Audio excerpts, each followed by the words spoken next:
Hoy, 13 de julio, se dará inicio de manera formal a las reuniones entre el gobierno de Ecuador y las organizaciones indígenas para atender las demandas que motivaron el mes pasado semanas de protestas. El Ministerio de Gobierno apuntó que el pasado viernes se acordó la conformación de 10 mesas temáticas que estarán a cargo de cada cartera de Estado responsable en el área de influencia. Los líderes, delegados, equipos técnicos y especialistas serán los encargados y responsables de coordinar con los representantes de los movimientos indígenas las acciones, estrategias y planes que permitan cumplir las demandas abordadas en cada mesa temática. Hoy está pautada la instalación de manera simultánea de 2 mesas temáticas, la primera sobre la focalización de subsidios a los combustibles, y estas mesas contarán con facilitadores delegados de las universidades Salesiana, Católica y Central de Ecuador. Por su parte, la ONU se ofreció para respaldar con asesoría técnica el proceso de diálogo entre el gobierno y las organizaciones indígenas luego de la firma del Acta de Paz. Las protestas contra el alto costo de la vida empezaron el pasado 13 de junio y dejaron 6 muertos, uno de ellos un militar, y más de 600 heridos, teniendo como principal demanda la reducción de precios de carburantes en hasta un 21%. De esta manera iniciamos Noticias Globovisión Internacionales. Les acompaña José Enrique Robles y Trina Acevedo. Los invitamos de una vez a interactuar con nosotros a través de @internacionales_GB para que nos deje por allí todas sus interrogantes acerca de este tema que estaremos conversando hoy en vivo de lo que sucede en Ecuador. José Enrique. Buenos días, Trina. Buenos días para toda Venezuela. Es un placer que nos acompañen. Hoy nos centramos en nuestro continente. Hablamos de lo que ha ocurrido en Ecuador tras estas manifestaciones que tuvieron su punto final hace 2 semanas con la mediación de la Iglesia Católica, y luego se acordó el inicio de esta mesa de diálogo como parte de un proceso de reconciliación nacional entre el gobierno de turno, que está encabezado por el presidente Guillermo Lasso, y las organizaciones indígenas que piden mayores reivindicaciones, y hay demandas sociales importantes que se plantean ahora en esta jornada de diálogo. Y también los señalamientos de parte y parte del gobierno y también de las personas o de los ciudadanos que han protestado, tanto por los fallecidos en las protestas. Se ha acusado al gobierno de represiones, pero también se ha acusado a las personas que protestan, a los manifestantes, de violencia debido a que uno de los de las fuerzas de seguridad del país perdió la vida en medio de estas protestas que llevan semanas. Como vemos, hoy inicia el diálogo y eso lo estaremos viendo hoy en Noticias Globovisión Internacionales. Así comenzamos.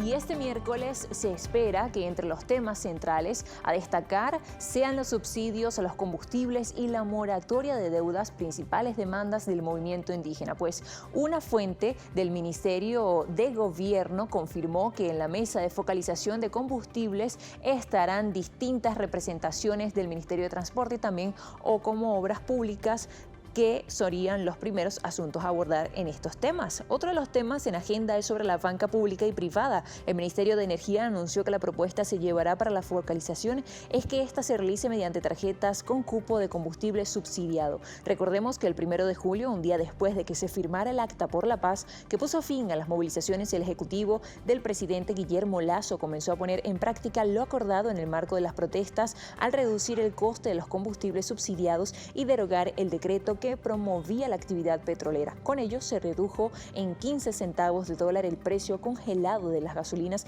de 85 octanos y del diésel.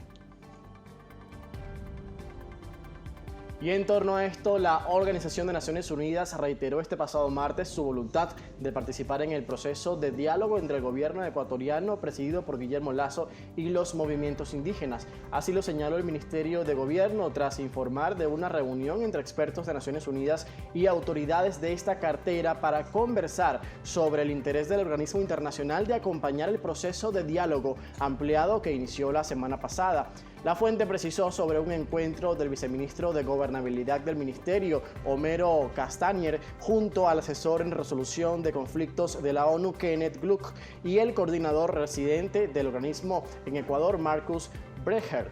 Durante la reunión, Castañer resaltó el compromiso del gobierno ecuatoriano para consolidar acuerdos que promuevan la reconciliación y permitan mejorar las relaciones internas e internacionales del país. En este sentido, el asesor de la ONU, Kenneth Glock, destacó la apertura de Naciones Unidas para apoyar los procesos relacionados con la resolución de conflictos encaminados a consolidar procesos de paz internos y generar confianza internacional mediante una asesoría técnica.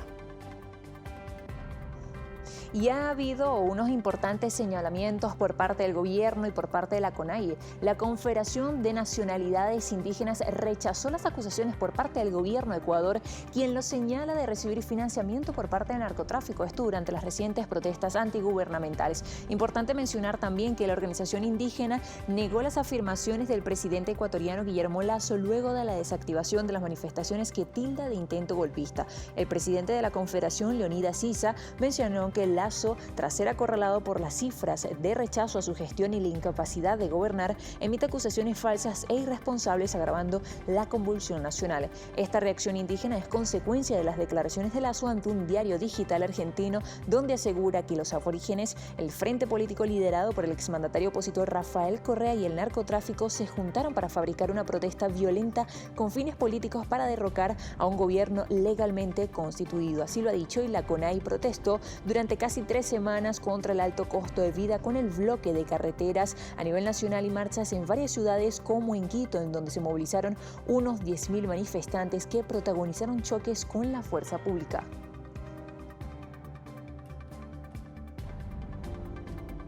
Trina, pero ¿cuál es el contenido esencial de estas 10 mesas temáticas que hoy comienzan en el marco de este proceso de diálogo entre el gobierno de Ecuador y los representantes indígenas? Vemos 10 temas fundamentales que van a estar presididos y a cargo de los diferentes ministerios que conforman el Ecuador. Y el primer punto que comienza hoy es la focalización de subsidios a los combustibles.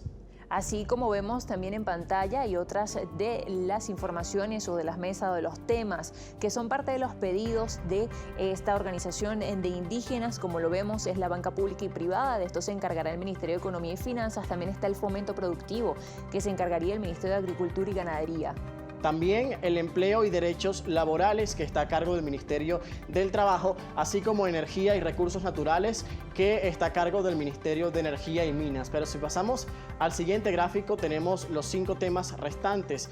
Derechos colectivos a cargo del Ministerio de Educación, Educación Superior a cargo de la Secretaría de Ciencia, Tecnología e Innovación. También es de suma importancia el control de precios, el acceso a la salud y la seguridad, justicia y derechos. Importante destacar también que 2 de 10 ecuatorianos solo confían en la justicia del país. Como vemos, este también es uno de los problemas que aborda a Ecuador en estos momentos y forma parte del contexto de descontento que existe en el país. Estamos hablando, amigos, hoy de Ecuador extensamente en Noticias Globovisión Internacionales, pero vamos a reseñar una información de última hora en Asia del Sur, porque un nuevo presidente interino fue nombrado en la isla de Sri Lanka luego de que el presidente Gotabaya Rajapaksa abandonara el país tras las masivas protestas en su contra. La titular del Parlamento informó en una breve declaración que a raíz de su ausencia en el país, el mandatario Rajapaksa nombró al primer ministro Ranil Wickremesinghe para ejercer como presidente según lo establecido en la Constitución. Acorralado por la peor crisis económica y política de la historia de este país, el mandatario Rajapaksa, de 73 años, huyó junto a su esposa a bordo de un avión militar en el Aeropuerto Internacional de Colombo. El presidente arribó a la isla de Malé, capital de Maldivas, archipiélago situado al sureste de Sri Lanka, según fuentes migratorias, para luego ser trasladado a un sitio no especificado. Mientras tanto, manifestantes antigubernamentales desafiaron con gases lacrimógenos y cañones de agua e irrumpieron en la oficina del primer ministro, exigiendo también nuevamente su renuncia. Las autoridades declararon un estado de emergencia para hacer frente a la situación del país, mientras que la policía anunció un toque de queda por tiempo indeterminado en la provincia occidental para contener así las protestas. Como veíamos, continúa en desarrollo lo que sucede en Sri Lanka. Por supuesto, también estaremos atentos a esto. Hacemos una primera pausa y al regreso seguiremos abordando en este temático hoy lo que sucede específicamente en Ecuador en el inicio de esta mesa de diálogos por parte del gobierno y las organizaciones indígenas e importantes sindicatos, además, que van, digamos, sustentadas además por el apoyo de la Iglesia Católica. José Enrique. Así es, ya regresamos.